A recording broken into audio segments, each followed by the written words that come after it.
BNP ক্ষমতায় আসুক, তারেক রহমান প্রধানমন্ত্রী হোক, তখনই কিন্তু এই ধরনের কথাগুলা হাওয়ায় ভেসে আসছে। রাজনীতিবিদদের ভাষা এতটা হিংস্রতায় পরিণত হলো কেন? এবং এনসিপির মাহবুব আলম বলছেন যে বিএনপি সহিংসতাকে উস্কে দিচ্ছে। এই ধরনের বক্তব্যকে আপনি কিভাবে দেখেন?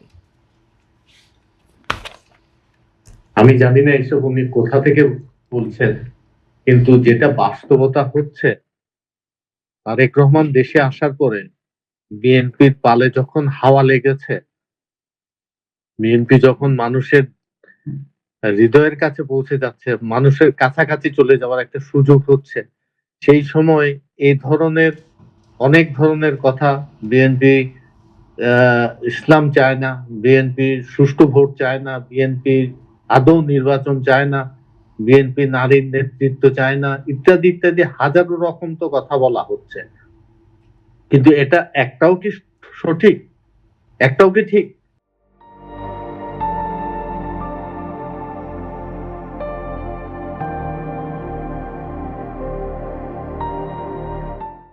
মানুষ যখন বুঝতে পারছে যে বিএনপিকেই ক্ষমতায় নিয়ে গেলে, বিএনপি যদি ক্ষমতায় আসতে পারে, তাহলে তারেক রহমান যেসব প্রতিশ্রুতি দিয়েছিলেন এবং যা যা বলছেন সেগুলো বাস্তবায়নে যখন একটা সুযোগ সৃষ্টি হচ্ছে, মানুষ যখন এটা অলমোস্ট একটা সিদ্ধান্ত নিয়ে নিয়েছে যে বিএনপি ক্ষমতায় আসুক, তারেক রহমান প্রধানমন্ত্রী হোক, তখনই কিন্তু এই ধরনের কথাগুলা হাওয়ায় ভেসে আসছে।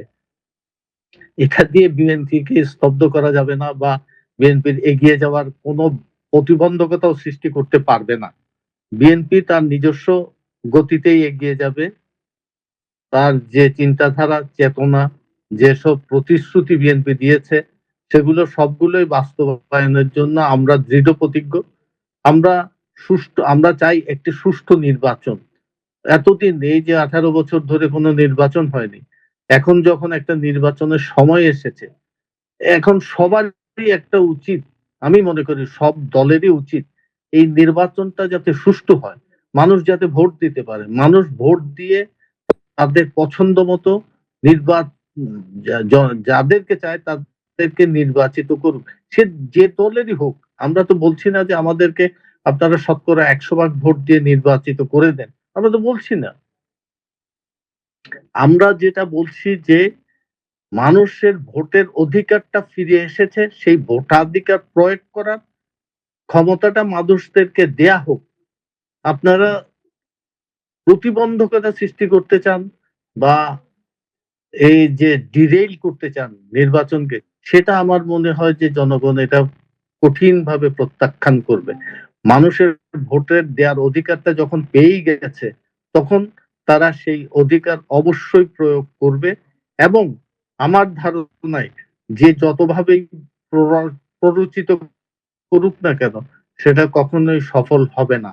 বিএনপি নিজস্ব গতিতে এগিয়ে যাবে, এবং আশা করছি ইনশাল্লাহ বিএনপি ক্ষমতায় আসে, এদেশের যে ভাগ্যের যে দেশের গড়ার যে সুযোগ আমরা সৃষ্টি সবাই মিলে করেছিলাম, সেটার প্রয়োগ করবে এবং তা বাস্তবায়িত ইনশাল্লাহ অবশ্যই করবে। পররাষ্ট্র উপদেষ্টা মোহাম্মদ তৌহিদ হোসেন আজকে বলেছেন যে আগামী 12ই ফেব্রুয়ারির জাতীয় সংসদ নির্বাচনে 55% বেশি ভোট পড়বে বলে তিনি মনে করেন।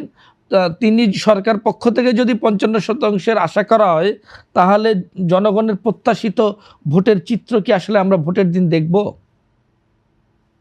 কেন 100% না, কেন 55%? উনি বলেছেন না, আমি মনে করি এটা ওনার ব্যক্তিগত মতামত।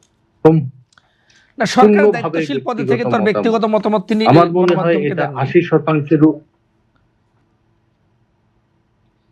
হ্যাঁ, কারণ ওনারা দিচ্ছেন, ওনারা সবকিছু নিজেদের মতো করে বলছেন, ওনাদের সবকিছু আমরা যেটা দেখছি, ওনারা এমন ভাবে বলছেন যে এটা জনগণেরই কথা, কিন্তু উনি একজন ব্যক্তি, ওনার মতামত ধরে নিব এটা কম ধারণায়, আমার ব্যক্তিগত এবং দলের ধারণায় 85%-এর বেশি ভোট এবার অবশ্যই হবে।